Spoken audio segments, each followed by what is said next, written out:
There are 9 things I've learned not to tell almost anyone. Not out of distrust, not out of coldness, but because 30 years of watching how the mind works brought me to one conclusion. Most people don't wreck their lives with bad deeds. They do it with words, said at the wrong time to the wrong person. The same picture repeats over and over. Someone shares something important. They get a reaction. And a month, a year, 3 years later, they look at the fallout and can't figure out how it happened.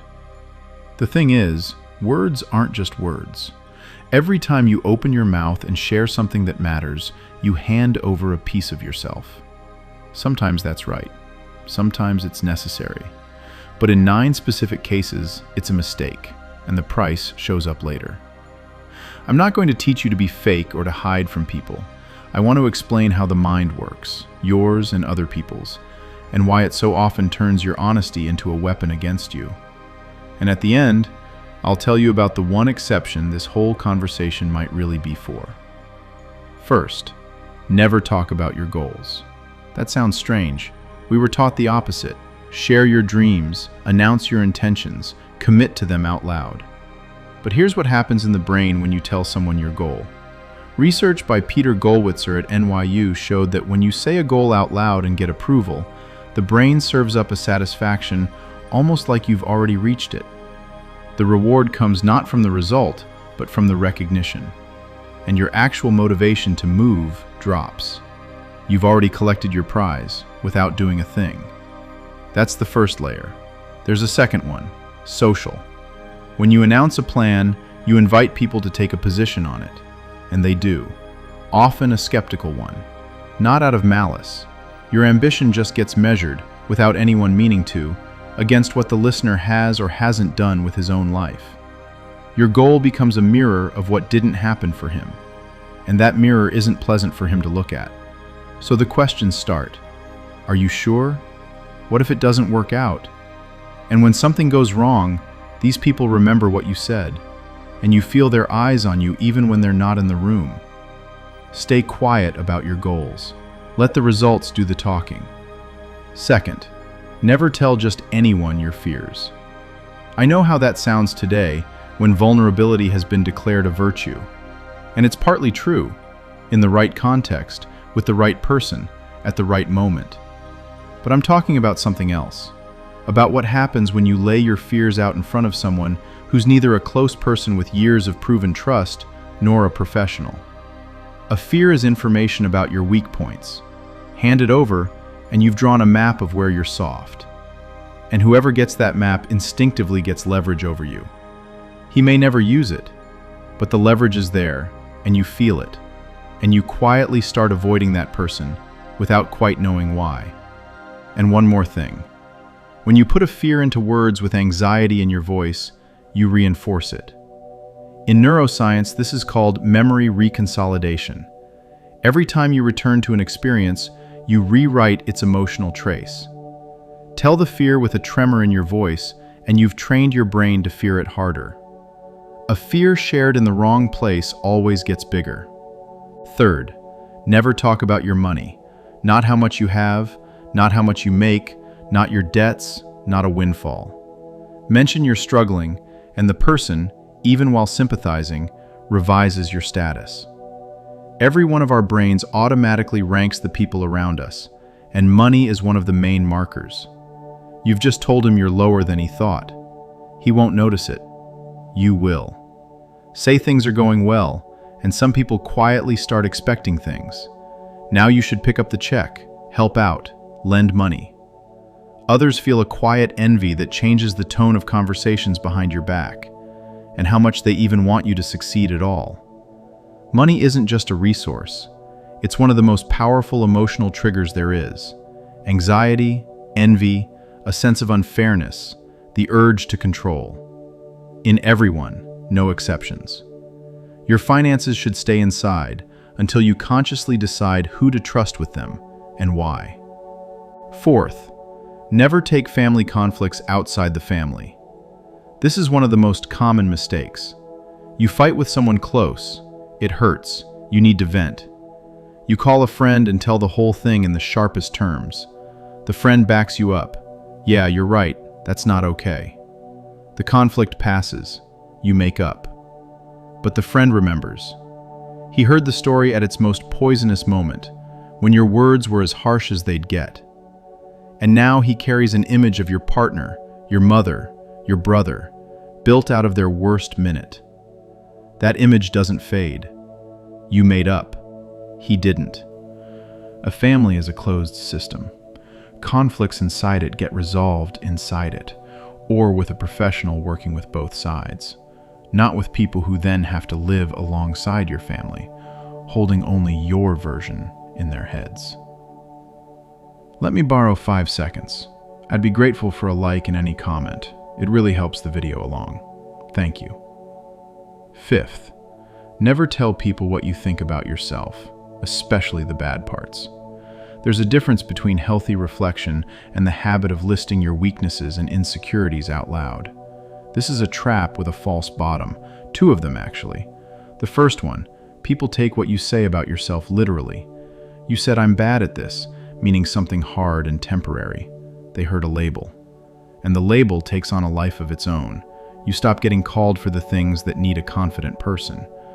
The second one is deeper. Saying a weakness out loud locks it into you. The neural connections that fire when you put a thought about yourself into words reinforce exactly that thought.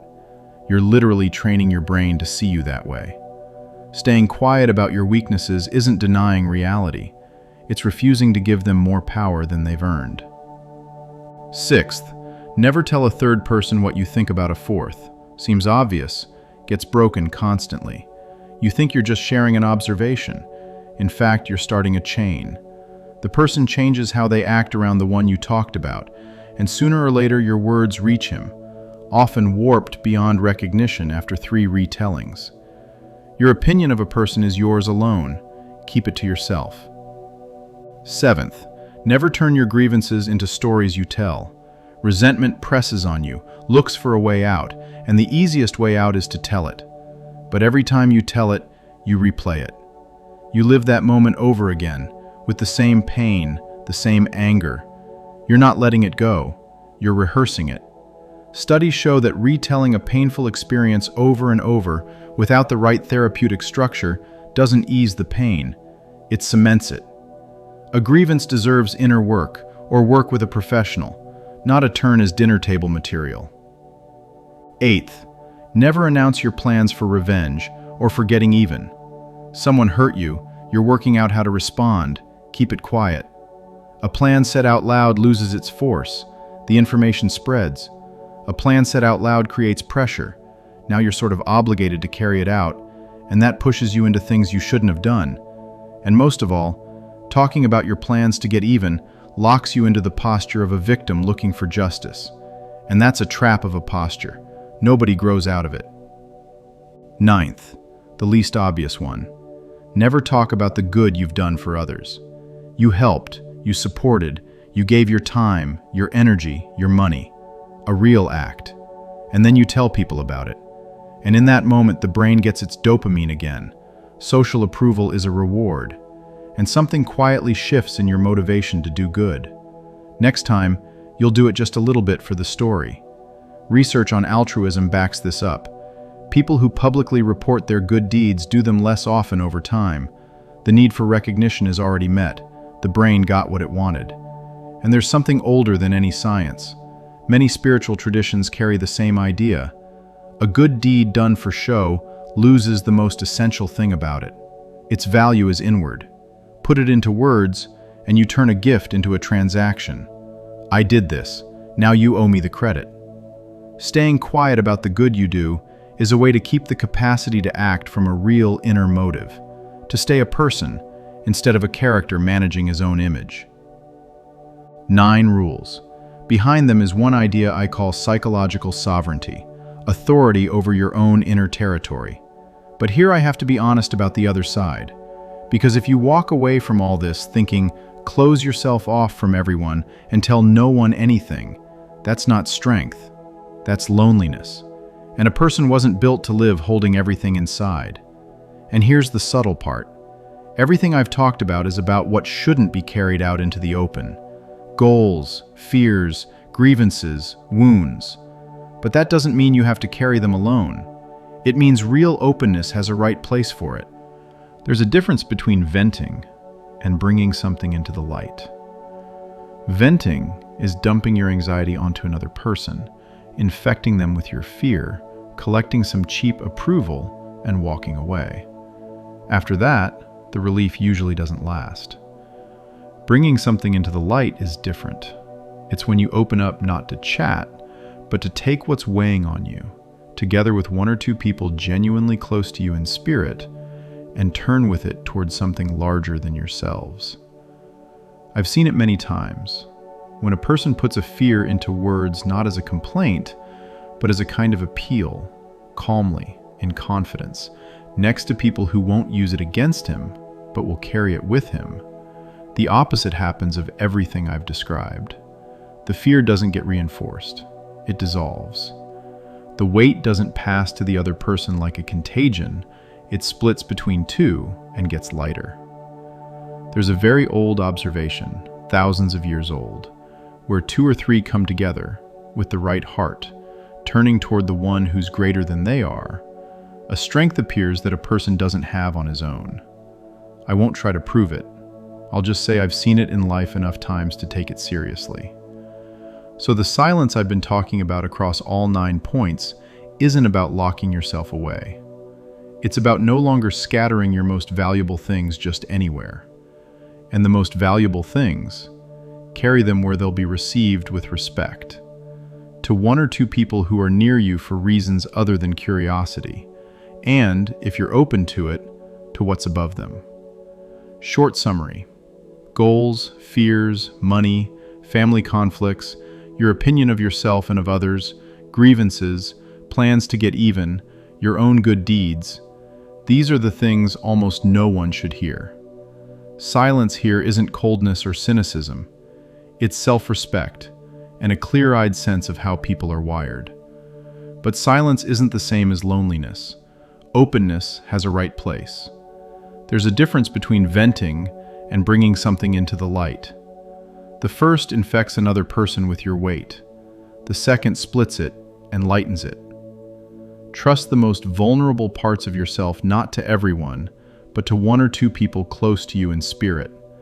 And if you're open to it, to what's greater than all of us. If this video was helpful to you, and you haven't liked it yet, please do. Any comment moves the video along too. And if you're not subscribed and this format speaks to you, subscribe.